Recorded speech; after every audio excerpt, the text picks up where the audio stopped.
تو اب جو خلیجی ممالک ہیں وہ تو چاہتے ہوں گے کہ یہ جنگ رک جائے، پر وہاں سے بھی کوئی یعنی کہ آوازیں یہ بھی نظر آ رہی ہیں کہ جی اب یہ جنگ کو جاری رکھیں۔ کل جیسے آپ نے سنا ہوگا کچھ جو یو اے ای کے نمائندوں نے جو کہا ہے کہ اس جی کو اس ایرانی حکومت کو ختم کرنا ضروری ہے، تو کچھ مکس سگنلز مجھے نظر آ رہی ہیں خلیج سے بھی۔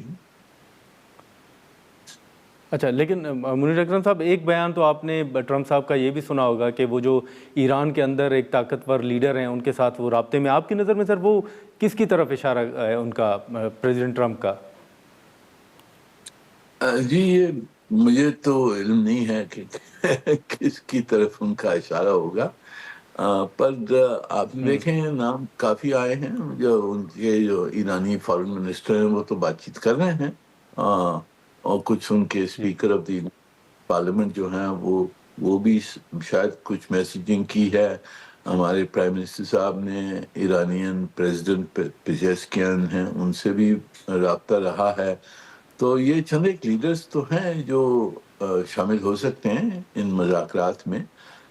پر اب تک کوئی فیصلہ نہیں ہوا کہ مذاکرات ایک جگہ پر کہاں ہوں گے۔ پاکستان نے تو آفر کیا ہے، پر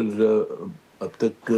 صاف نہیں ہے کہ منظوری دونوں طرف کی ہے اس پہ یا نہیں ہے، اور یہ کب ملاقات ہو سکتی ہے، اور اس ملاقات کی یعنی امیڈیٹ آبجیکٹیوز کیا ہوں گے، جنگ کو کس طرح سے روک سکتے ہیں۔ بہت سارے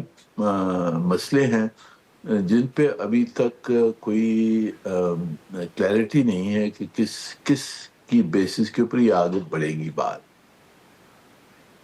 اچھا، لیکن سر ایک ایشو جو ہے وہ یہ بھی کہا جا رہا ہے، آج بھی کچھ جو ایران کی طرف سے بیانات آئے ہیں، انہوں نے کہا کہ ہماری سفارتی سطح پر کوششیں جاری تھیں اور بات چیت جاری تھی، اسی دوران یہ حملہ ہوا ہے۔ تو ایک ٹرسٹ کا ایشو بھی آپ سمجھتے ہیں کہ یہ جو مذاکرات کے حوالے سے بات ہو رہی ہے، اس میں ایک معاملہ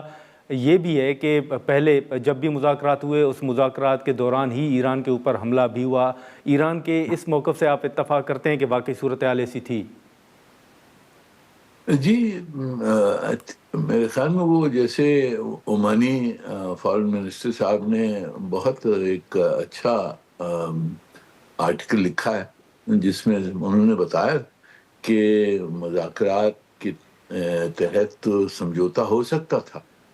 کافی نقطوں پر جی ایران نے کنسیشن دی تھی، پر اس کے باوجود یہ حملہ ہوا۔ تو یہ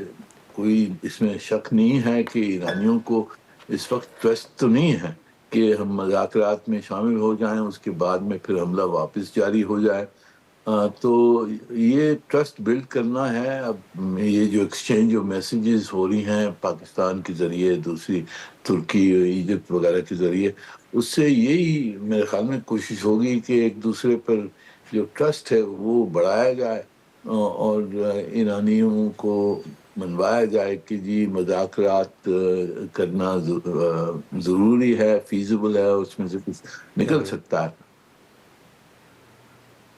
اچھا، لیکن منیر صاحب ایک معاملہ، جب بھی پاکستان کے اندر کوئی ایشو ہو یا دیگر ممالک میں ایشو ہو عالمی سطح پر بھی، تو ہمیشہ اقوام متحدہ کی طرف یا پھر OIC کی طرف دیکھا جاتا تھا، مطالبات کیے جاتے تھے۔ لیکن اب جو صورتحال ہے، حالانکہ وہ ایران اور امریکہ کے درمیان آپ کے علم میں ہے کہ نہیں رہا، پورے جو گلف کنٹریز ہیں ان کے درمیان اب یہ جنگ جو ہے وہ پھیل چکی ہے، لیکن اس سارے عمل میں آپ کو کہیں اقوام متحدہ OIC کے حوالے سے جو ماضی میں بیانات یا موقف ہوتا تھا، اب آپ کیا سمجھتے ہیں کہ وہ اپنا اثر جو ہے وہ کھو چکے ہیں، اقوام متحدہ ہو یا OIC ہو؟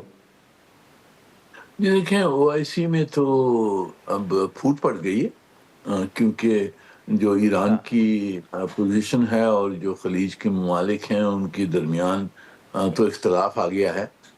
کیونکہ یہ حملے ہوئے ہیں دو طرفہ حملے ایران پہ ہوئے ہیں، ایران نے حملے کیے ہیں جس میں خلیج کے ممالک پہ ان کے میزائل ڈرون وغیرہ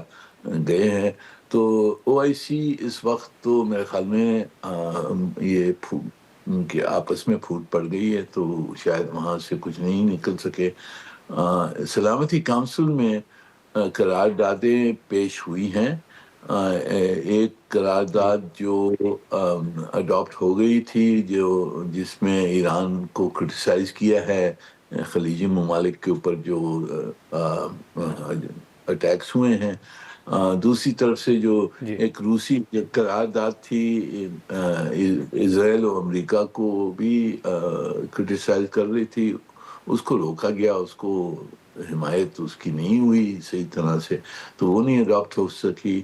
اب فی الحال بھی ایک قرارداد سلامتی کونسل میں پیش ہوئی ہے بحرین کی طرف سے،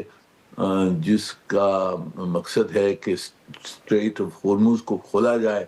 اور ایران کو مجبور کیا جائے لیگلی کہ اسٹریٹ آف ہورموز کو کھولیں۔ یہ اس پہ اس وقت کنسلٹیشنز جاری ہیں سلامتی کونسل میں۔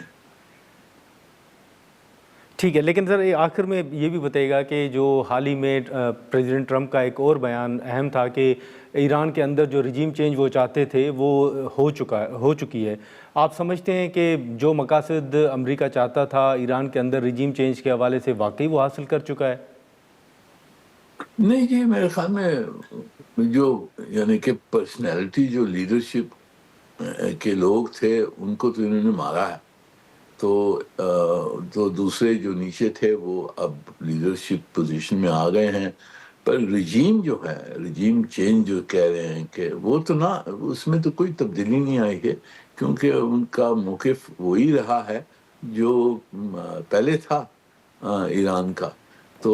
یہ میرے خیال میں جی کہنا کہ رجیم چینج ہو گئی ہے وہ ناممکن نظر آیا، بالکل صحیح نہیں ہے۔ چلیں ٹھیک ہے، منیر اکرم صاحب بہت شکریہ سر وقت کا۔ ناظرین، منیر اکرم صاحب کی گفتگو آپ نے سنی، جو ایران اور امریکہ کے درمیان اس وقت پاکستان ایک کوشش کر رہا ہے کہ یہ معاملہ جو ہے وہ ڈی ایسکیلیشن کی طرف، حل کی طرف جائے، اور اس حوالے سے جو سفارتی سطح پر کوششیں ہیں ان کے جو نتائج ہیں وہ بھی نظر آنا شروع ہو گئے ہیں، اور اس وقت جو پاکستان کی سفارتی سطح پر کوششیں ہیں ان کو سراہا بھی جا رہا ہے۔ ہم یہاں پر ایک مختصر سا بریک لیں گے، اور بریک کے بعد جو پاکستان تحریک انصاف کے مطالبات ہیں، جو اعتماد میں لینے کے حوالے سے بات کی جا رہی ہے اور جو مذاکرات کے حوالے سے بات ہو رہی ہے، اس پر ہم گفتگو کریں گے۔